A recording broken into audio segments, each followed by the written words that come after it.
Hi, I'm Gina-R-Farrar, reinvention coach, creator and host of Feminine Roadmap podcast, and leader of this amazing global community of women.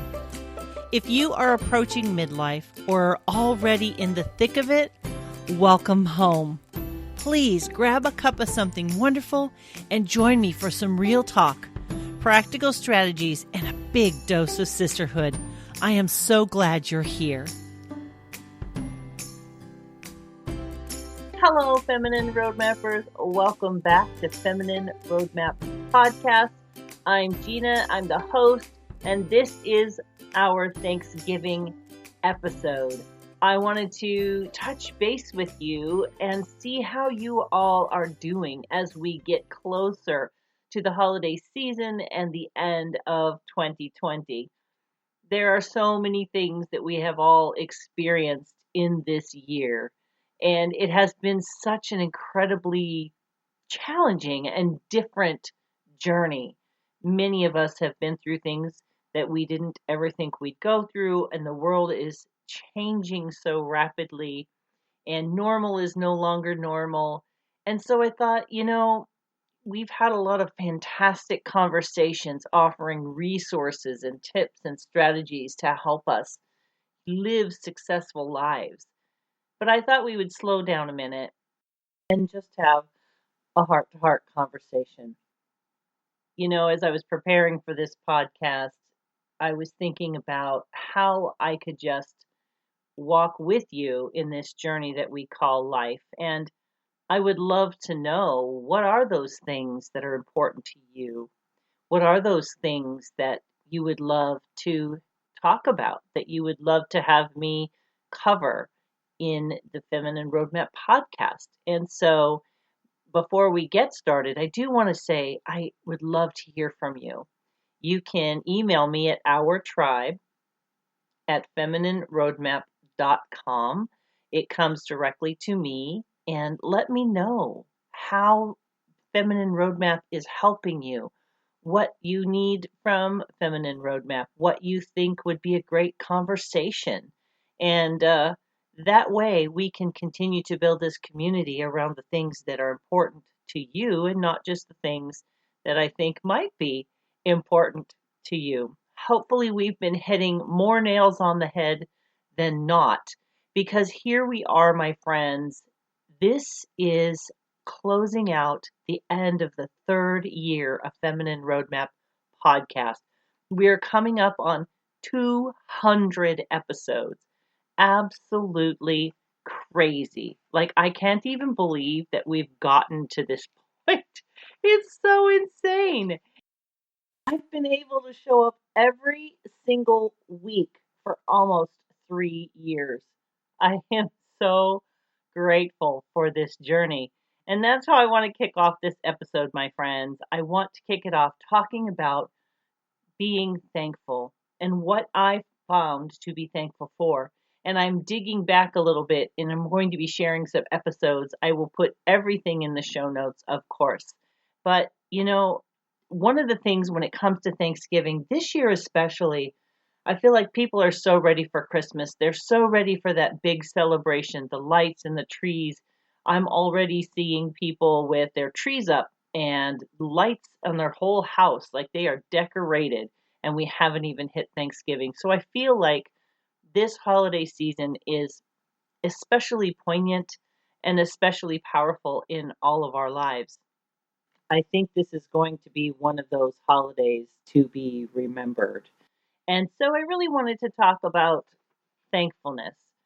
Thanksgiving is a quiet holiday that falls between Halloween and Christmas, and is often just seen as a day to get together with family and eat.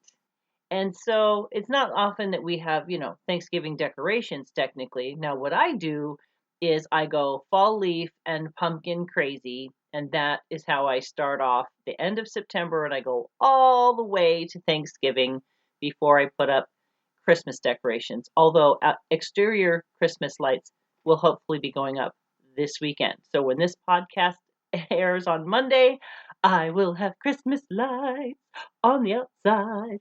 I'm so excited because literally I'm the kid that has them on every single night. And then I don't like to turn them off before I go to bed, but I'm sleeping. I can't really enjoy them. So let's talk about gratitude and thankfulness. And this season of year where I see a lot of people doing really cool things around gratitude and thankfulness. And it's really neat. Some people are doing a painting a day. Some people are doing a quote a day. Some people are putting up a specific post on their social media every day about something that they're grateful for. And I find it really inspiring.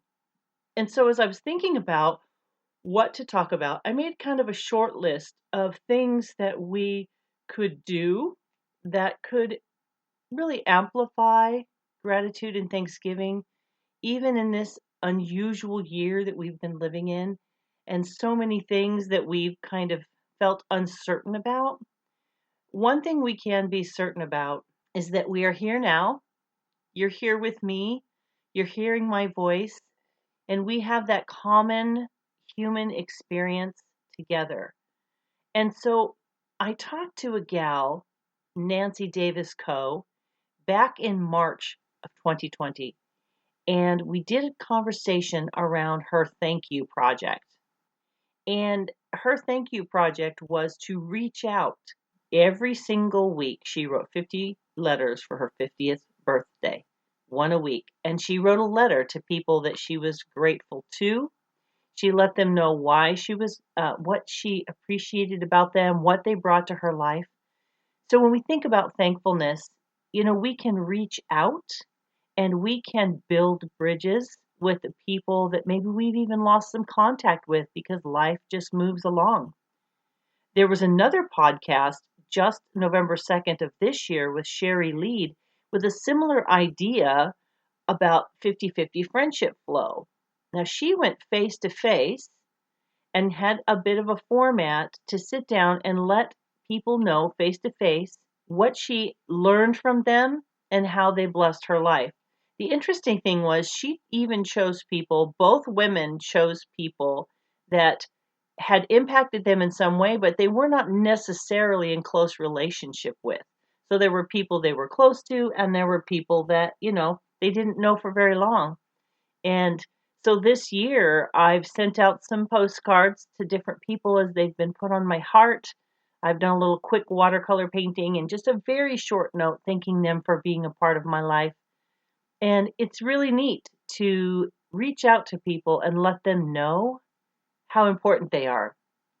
I think in a year like this, especially, doing something like the Thank You Project or the 50-50 Friendship Flow is a great way to reconnect with a community of people, to remind ourselves that there are people out there that have impacted us and have such great value in our lives.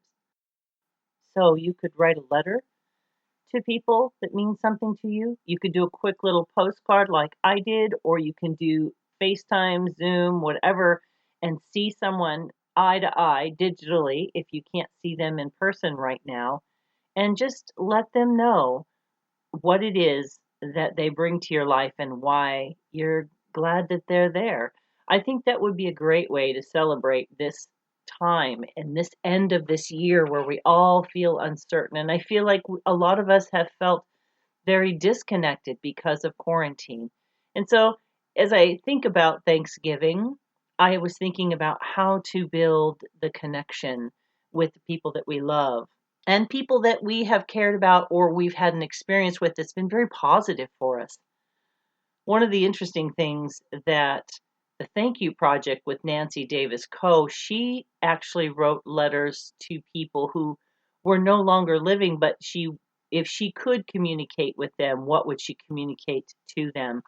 And so there were a couple of people on her list who may not have been the best people in her life, but what she learned from her experience with them, she found that silver lining and wrote the letter, didn't send them if they were negative like that, but it was her almost just kind of working through what did I get from this relationship? It may have been bad or unhealthy, but what did I learn about myself? Sometimes we have experiences like this year that, on the surface really do feel very negative. And we have difficulty finding what it is that could be redeemable in a time like this. So as we go into the Thanksgiving and Christmas season, I think it's a good time to pause and reflect and think about how even this year has taught us so much about ourselves, our world, what we value, what really is important for us to do with our time. I think it has had a lot of benefits. I know that a lot of people, it's reframed their idea of success or their idea of what's important, what they really like to do and what they really don't like to do. So it's kind of been a very in the back door positive thing 2020. And so a thank you project or a 50-50 friendship flow would be a great way to connect with people that maybe this year has disconnected you from. It's a great way to reflect on the blessings and of the people in your life as well. And with that in mind, I also thought, and I think I've done this myself, I do the artist's way. I'm on my second go around with that journal. And one of the activities is to write yourself a letter and mail it. The second thought is to, you know what, write a letter to yourself. Last November, I talked to Latoya Dennis in episode 105 about becoming a better you. And when you take the time to write yourself a letter, there's several ways you can do it. You can speak to yourself from a third person and encourage yourself. You can affirm yourself. You can also write a letter from your future self backwards. So, for example, you 10 years from now, what would you want to tell your current self? That's a fun letter to write as well. And what I did is I happened to be going to another city. I was going to an art supply store, taking myself on a little date, and I mailed it about a week after I wrote it so that it would take a little bit longer to get here because I live half a mile from a post office and I thought that turnaround would be too quick. I kind of wanted some time to pass before I received it. So it was fun to get it in the mail. And I also waited a few days before opening it. And what's interesting is when I read it, it was really encouraging. And I reminded myself of things that I want to remember about who I am, about my faith, about my potential. And so it was really a cool exercise. So if writing a letter to yourself and mailing it sounds kind of weird, I still think you should maybe try it. It's an interesting exercise. And maybe go next time you're out of town, mail it from somewhere else. So it takes a little time to get back to you. The next big idea is something you've heard me say if you listen to the podcast, if you're part of my tribe, is a gratitude list. And so I'm going to go back to that as my number 3 big idea is to really keep a gratitude list. Really think about what you're grateful for and writing it down. Some people say 3 a day, some people say 5 a day, some people say 3 in the morning, 3 at night. I've done it all different kinds of ways. Sometimes I will actually just randomly ask my family, tell me 3 things you're grateful for, and we go around and everybody has to share on the spot. And that's kind of great when in a year like this, when we can easily lose sight of the positive, it gives us an opportunity to pause and really think about what good things are there to be thankful for. I also have friends that I do gratitude with over Marco Polo. When we finish our conversations with each other, we try to finish with 3 things that we're grateful for. And that just helps us center maybe our conversation. We've needed to unload some frustrations and work through some things that we're struggling with.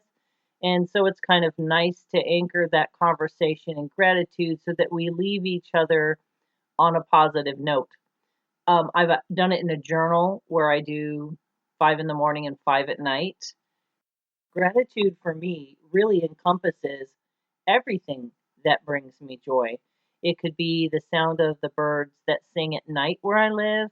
It could be stars, clouds, the colors of bubbles, moving paint around on a canvas, the sound of someone's laughter. I mean, I really try to almost get meta about the things that I'm grateful for because if you think about it, Have you ever just been somewhere and you hear people break out into laughter and it makes you smile? I'm grateful for that experience because even though I have no idea what those people are laughing about, their laughter brings me joy. It has that human impact on our system where it raises our positive hormones. And so I'm grateful for things like that. You could be grateful for puzzles, word searches, music, rhythm of life. There's so many things you could be grateful for. So I would encourage you to at least get in the habit of having someone that you share gratitude with each time that you talk, or at the family dinner table, have everyone share 3 to 5 things they're grateful for. And if you're out of practice, it can be really hard, but it's amazing what it does to lower your stress hormones.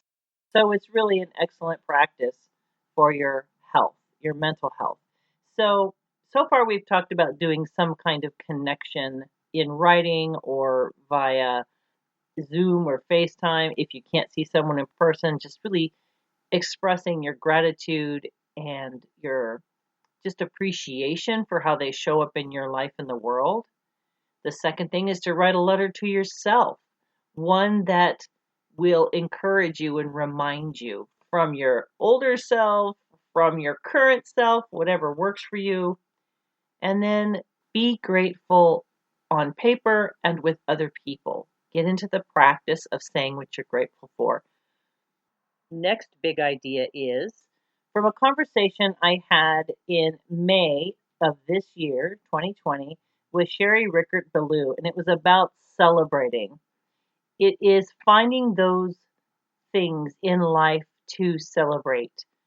My daughters are really great about when I accomplish something or I've had a difficult day, they'll like go buy me a sweet treat or a little gift. They'll write me a card. They've really been super supportive in that way. One time, my youngest daughter was having a really rough week. And so her sister and I went and we bought a gift, and she watercolored this really cute card that would make her smile. And we just decorated her bedroom a little bit. So when she came home from this really hard day, and she'd had a few in a row, she came in and she saw these gifts and she felt loved, and it took some of that pain and difficulty away. You know, we can't fix our own lives, nor can we fix anyone else's, but we can contribute positively or negatively. And Sherry really talks about celebrating the people in your lives and celebrating little things, finding celebration each day, finding something to be excited about, and just be like, yes, this is amazing that this has happened. If something kind of neat happens in your family, you can choose to elevate that by making cookies, going out for an ice cream, making a card, buying a card, getting a balloon. One of the things Sherry does that's really cool is she likes to send text or voice memos to people. That's something you can do to celebrate them. Maybe they had something wonderful happen in their life. Maybe they got a job promotion, or they had a baby, or they wrote a book, or who knows what it is. But you can actually celebrate with them and elevate that positive experience for them. And it's a great way to step out of the burdens of living and the weights and worries that we all carry around, and look for those things that we can jump up and down and clap our hands and blow bubbles, even if you don't do those things in real life. But you understand what I'm saying. Like, it brings out a different part of you, and it helps lift your spirits and other people's spirits. It lowers the stress cortisol. And we have all felt so much stress in this year. And so that makes it even more important to keep our eyes and ears peeled for those things that we can celebrate.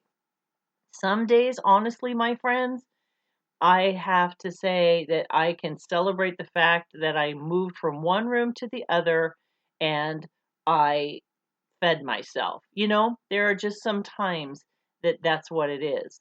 So think about what you could celebrate, and make it a habit to look for those things. And it's a lot of fun to celebrate other people. They may not know what to do with it, but I guarantee you it is a blessing to those people that you choose to celebrate. If you want to hear that episode, it was so encouraging and so positive. It is episode 157 with Sherry. The next big rock is joy or happiness. This is one of those conversations that some people like to use the word joy, some people like to use the word happiness. They do have a little bit a different slant. So the general thought is that happiness is attached to what happens to you. Like, I'm happy when I get this, I'm unhappy when this doesn't happen.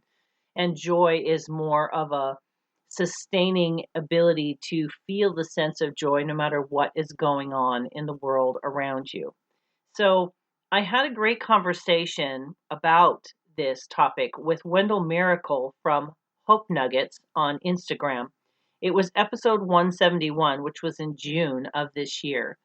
And that conversation was really encouraging because as we're heading into this Thanksgiving season, and there really is a lot of there's still a lot of stress, and people are feeling anxious, and there's so many changes, and we're in the midst of so much in the world that we're finding that a lot of us have felt unhappy or maybe had some dark days in this year.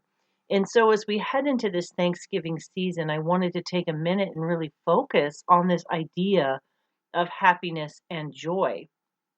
I'm not talking about, you know, penny ante, pretend everything's good and ignore the reality of your situation, but it really comes down to our intentional focus.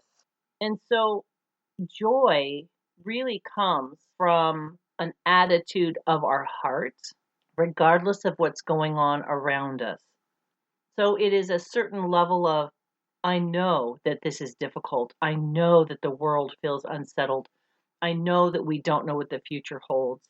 And I think the reality is that we've never known what the future has held. We just felt more in control of our futures.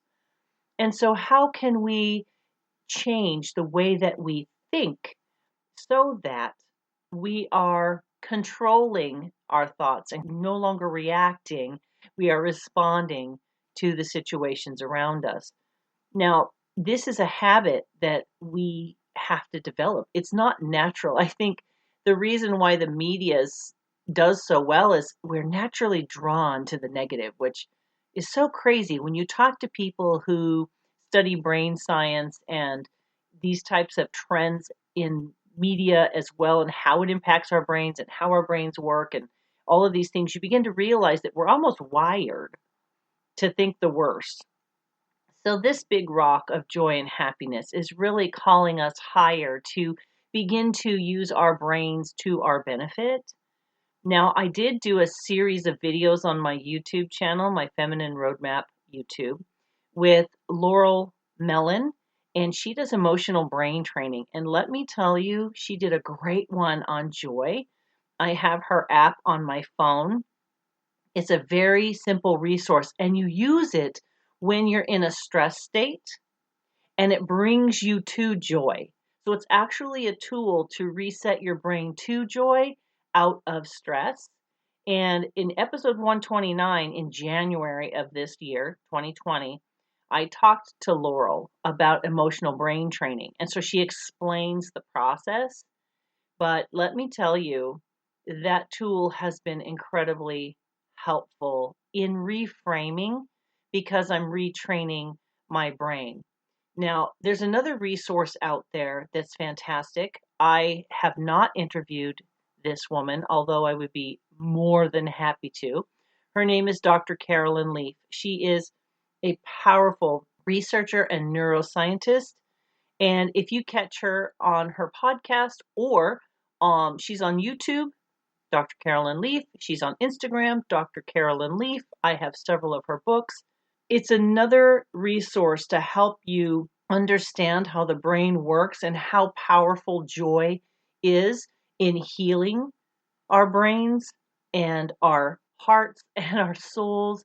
And it comes down to neuroscience, really, how we choose to think, how we choose to focus our energy and our thoughts. And really, I'm putting it under the joy and happiness umbrella because I have learned, at least for me, that what I choose to think about is really the thing that directs and impacts my emotions and my thoughts. And from what I've learned from these neuroscientists, these people that do research like Laurel Mellon and Dr. Carolyn Leaf, is that our thoughts have power. They have an impact on the actual structure of our brains. So, learning how to live in a state of joy, to move from stress to joy, not ignoring the reality of our lives, but really shifting the focus to the things we can control, the things that do bring us joy. For me, it comes down to my joy can not exist when I am living my life with expectations of everything and everyone. I get stuck in that expectation loop. I'm bound to disappoint myself. Someone else is bound to disappoint me because most of the time, my expectations, and maybe yours too, have not been expressed clearly to people. So it's impossible for them to meet them. So my joy and my happiness cannot be hinged on this world, this election, this quarantine or not having quarantine, the challenges with travel. All of these things will keep me in an unhealthy mental state, and it will negatively affect what's going on in my brain.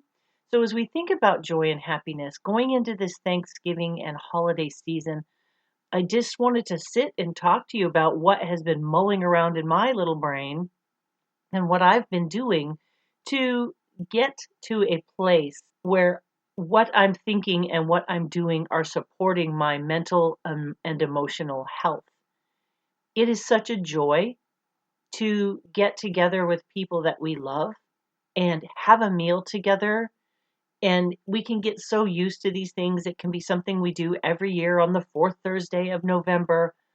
But the reality is, there's some great tradition there. There's great conversation there.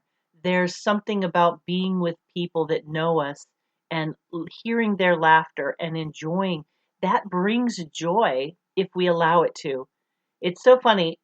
One year I went to make my turkey and I put it in the oven and I walked away and I did not realize that my oven that very day on Thanksgiving several years ago quit. I didn't know. And a couple of hours, I realized the oven was cold. And it was just like, oh my gosh, you can't have Thanksgiving without a turkey, right? I actually don't remember how I solved that problem. I might have run over to my mother's house and thrown it in her oven. I don't even remember now. It's been so long. But, even things like that, it feels like in a year like this, it's just another thing that has happened. And we easily just start piling up these negatives in our mind, right? And we begin to believe that everything's going to go wrong. Of course, it's going to go wrong. This is the year that everything went wrong, and we expect the negative. But what if we expected joy? What if we looked for joy? What if we disconnected our happiness from the circumstances and the people around us and just stopped and really found what is happiness to me? What does bring me joy? If you've been with me over quarantine, you've heard me talk about how during this year of 2020, I picked up palette knives, acrylic paint, and started creating. I've done watercolor as well. I've used acrylic as watercolor, and I have found that all these years of wanting to paint, all these years that I've not allowed myself to paint because I didn't think I'd be good enough or I was too critical of myself, my expectations to be an excellent artist out of the gate really stopped me from even trying. But 2020 has brought a lot more motion into my life that I'm not used to having at that level. It's been a really long time since I felt it at that level. And I decided, you know what? I have to do something to get rid of these negative emotions. So, combined with a lot of prayer, also using some meditation, I began to paint. And painting brings me a lot of joy. It allows me to express myself. And what I've done, back to expectations, is I don't expect myself to create masterpieces. I don't expect myself to create something that anyone else is going to enjoy. I am doing it because it brings me joy. And it also sometimes is just a practice to show up in front of the paper or the canvas and allow myself to feel the way it moves on there and the colors and how they impact me. And it really, for me, has a very profound effect on my emotional and my mental state. And sometimes I don't feel like doing it, but I know that it's something I need to do just to kind of process something. So I journal through my artist's way. I paint. I pray. I use things to calm my brain, like puzzles. I love to do jigsaw puzzles. I know some people hate them, but I absolutely love them. I'm looking at the one I'm working on right now, trying to get it done by Thanksgiving because I have little ones coming over, and we all know how puzzles and little ones go. A little bit of a disaster. I did that one time, learned my lesson. So the joy and happiness factor really comes down to sometimes the little habits that we develop. We're going into the holiday season where we do have a lot of expectations about how the food should look and the decorations should look and how people should behave, and you want the temperature to be right and you want this to be right. And sometimes those expectations, I think, become the thing that steal the joy. So I think we really need to look into bringing joy to the situation where we're at and letting go of our expectations, being okay with things not being perfect, right? Do we find joy from perfection? I don't know if we do. I think we think we'll be happy when everything is perfect, but the problem is perfection is impossible, so we're never quite happy.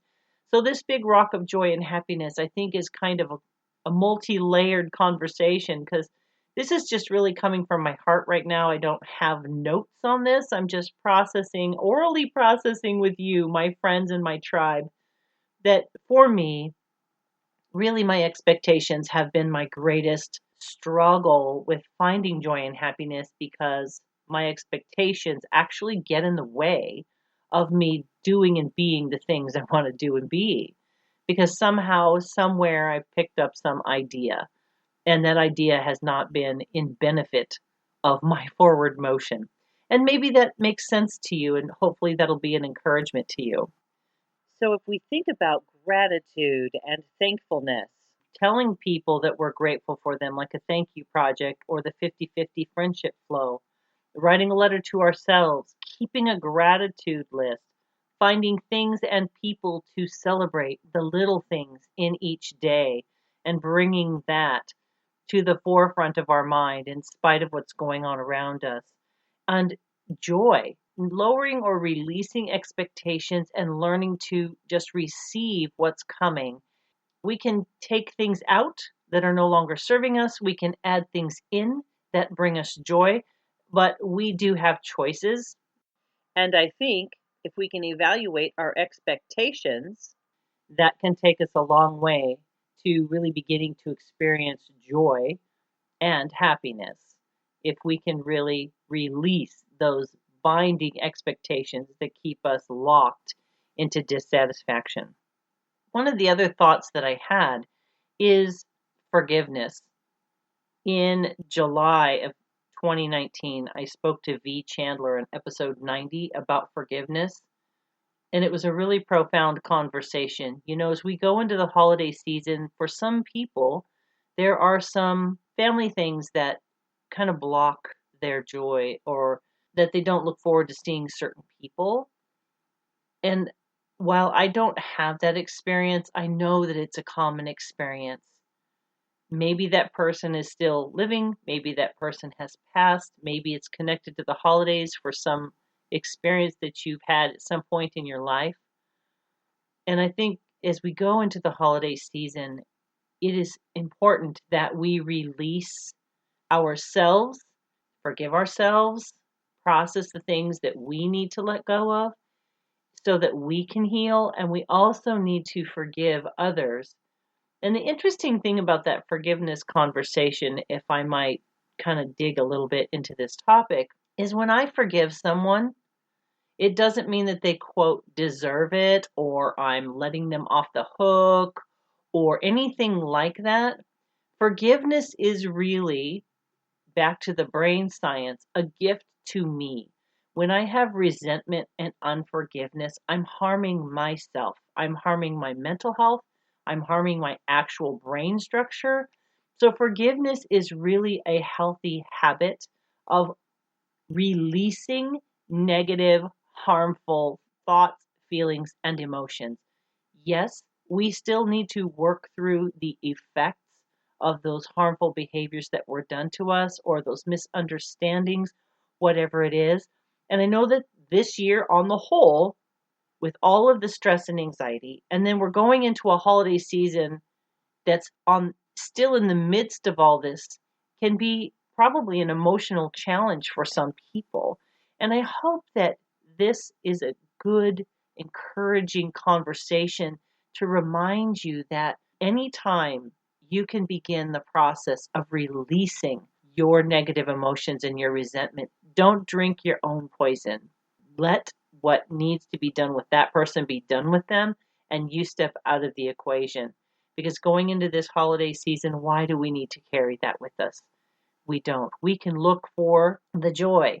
We can look for the gratitude. We can look for the connections that benefit us and grow us and are healthy for us. We can lower expectations of people who maybe continually disappoint us. And so this year, 2020, has had a lot of lessons in it. And I think as we close out this year, we can really begin to think about, all right, what is it? What is it that I've learned this year? What is it I need to release this year? What is it that I want to take into the holidays to bring more presence, more connection? How can we make this holiday season that much more impactful and special? We don't have to carry everything that we've experienced in 2020 into the holiday season and just be like, oh, let's just get this holiday season over with. Let's just get this year over with. We don't have to look at it that way. We can actually engage with this holiday season with such intentionality, with such purpose, with the right attitude so that we are building good, positive things into our brain structure, into our families, into our whole life experience. I love Thanksgiving. When I was a child, my grandpa used to get up really early and he would put this giant, like 26, 30 pound, I don't even know where you get a turkey that big, onto the barbecue spit, and it would just slow cook all day long out there, and he would baste it and turn it. And I had so many family members that would come over, and everybody would bring something wonderful to eat, right? And the pies and the stuffing, and I just remember the joy of being surrounded with people that I love. And yes, there was chaos, and sometimes grandpa got a little grumpy because the grandkids would get under his feet. But, I can look back now and really fully appreciate as an adult how precious it is to share a meal, my home, with the people that are in my life. Our house is the party house. We do all holidays at our house, including the little ones. We do Easter and 4th of July and Memorial Day and Labor Day and Thanksgiving and Christmas and New Year's Eve. We do it all. So sometimes it's easy for me to lose sight of the blessing of being a home, having a home that I can gather people in and we can have a meal together. And we're now in the season where our daughters are adults, but my nieces and nephews are children. And so I get to have that experience of having children and laughter back in my house. The wrestling, the laughing, the playing, the running, and I'm choosing to relish these few years where they're building memories by coming together with us and being allowed to run around like banshees, and we go outside and play in the yard. This year, the weather's been so weird that my tree has not even shed its leaves. Normally, we have a pile of leaves and the kids love to play in it, but it doesn't look like that's going to be our Thanksgiving experience this year. And even that, I had to kind of choose not to be frustrated that I don't have my leaves, you know? So it's really, what do you choose to focus on? So as we go into this holiday season, my friends, I just want to encourage you to really think about the things that I've shared today and find the joy in your life. Celebrate. Tell someone thank you for who they are and how they showed up in your life. Reach out to a friend and say, I have just loved having you here. You have been such a blessing to me. Celebrate the little things every day. Celebrate someone. Celebrate something. Do it at least once a week. Find something little. If you want to celebrate the fact that you had a productive day and you want to go have an ice cream or a bite of chocolate, do that thing. Have your favorite cup of tea. Celebrate your favorite tea. I mean, just find the celebration. Release your expectations. Allow joy to come into your life. And forgive yourself and forgive others. And remember, my friends, that we get to choose how we think about the holiday season, how we engage with other people. And I hope that this Thanksgiving will be a blessing to you, that it won't go by too fast and you'll jump to Christmas, that you will find your own gratitude practice, maybe from here to Thanksgiving, maybe just every day practice gratitude. Maybe you do something fun with your family on Thanksgiving and you ask everyone to share something that they're grateful for. It may be really hard for them. They might think you're kind of weird, but it's something you could choose to do to really bring the family together around the idea of Thanksgiving. Friends, it is my joy to do this podcast for you. I am looking into your hearts right now as best I can. And I picture your faces and I picture your lives and the things that you're going through. And I want you to know how deeply I really care. This podcast, this showing up every week for the last 3 years is because I believe that the people that I interview and the people who are listening are important. And I hope that you feel that. And of course, if there's anything that you need or something you want to chat about, please know that I am here and you can reach out to me anytime. Thank you so much for being a part of my tribe. If you head over to www.femiine-roadmap.com/episode 199, I'm going to have some links to different resources and podcasts that I mentioned in this conversation today. While you're there, please leave your name and email address. I do send periodic encouraging emails. I'm trying to get better at that. It is my honor to bring some of these most amazing people that I get to talk to together. Please use Feminine Roadmap as a resource and share it with your friends. Please leave comments, reach out to me at ourtribe@femiine-roadmap.com. I want to thank you so much for taking this journey with me. I trust that if you're new here, you've been blessed today. If you've been around for a while, that you have gained friends, virtual friends, through these conversations with these amazing people. I am grateful for you. Please remember that we all need each other and we all need to bring our best to the table so that this world can begin to heal.